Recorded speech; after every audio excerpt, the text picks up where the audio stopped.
9 नवंबर को उत्तराखंड राज्य को 25 वर्ष पूरे होने पर पूर्व राज्यसभा सांसद प्रदीप टम्टा ने प्रदेश की भाजपा सरकार से 9 नवंबर को गैरसैंण को स्थायी राजधानी बनाने की घोषणा करने को कहा। उन्होंने कहा कि ग्रीष्मकालीन राजधानी का शगुफा भाजपा की चाल है। पत्रकारों से बातचीत करते हुए टम्टा ने कहा कि पर्वतीय राज्य की राजधानी पहाड़ी क्षेत्र में ही होनी चाहिए। गैरसैंण को राजधानी बनाना राज्य आंदोलनकारियों और पहाड़ की जनता का सपना है। उन्होंने कहा कि पूर्व की कांग्रेस सरकार ने गैरसैंण में स्थायी राजधानी बनाने की दिशा में आधारभूत ढांचा तैयार किया।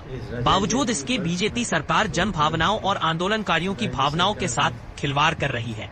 उन्होंने कहा कि राज्य गठन के करीब 25 वर्ष पूरे होने को हैं, किंतु उत्तराखंड को अभी तक स्थायी राजधानी नहीं मिल पाई है, जिसके परिणाम स्वरूप पहाड़ों में शिक्षा, चिकित्सा और रोजगार की कमी की वजह से भारी पलायन हो रहा है। उन्होंने कहा कि हमें उम्मीद है कि उत्तराखंड को 25 वर्ष पूर्ण होने पर राज्य को स्थायी राजधानी मिल पाएगी। सवाल सिर्फ इतना ही है कि राज्य की सरकार ने इस अवसर को एक महत्वपूर्ण समारोह के रूप में मनाने के लिए 3 और 4 विधानसभा का एक विशेष अधिवेशन बुलाया है, जिसमें देश की महामहिम राष्ट्रपति भी आ रही है।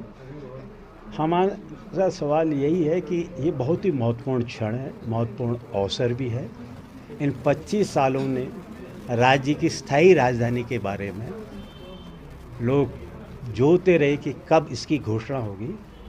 हमारा है कि इस महत्वपूर्ण अवसर पर 3 तारीख को जब राज्य की विधानसभा विशेष सत्र होगा, पूरे राज्य की जनता की टकटकी निगाहें वहाँ पर होंगी। क्या स्थायी राजधानी की सौगात राज्य की जनता को मिलेगी? क्या जो ग्रीष्मकालीन राजधानी, जिसको खुद बीजेपी की सरकार ने समर राजधानी का नाम दिया, ग्रीष्मकालीन राजधानी, क्या वो इस राज्य की स्थायी राजधानी बनेगी? तो हमारा सरकार से, धाकड़ धामी सरकार से हम लोगों का अनुरोध है कि राज्य की जनता को गैरसैंण को स्थायी राजधानी बना करके डिक्लेयर करके इस राज्य की जनता को इस रजत जयंती वर्ष में ये सौगात देते हैं। एक सवाल है।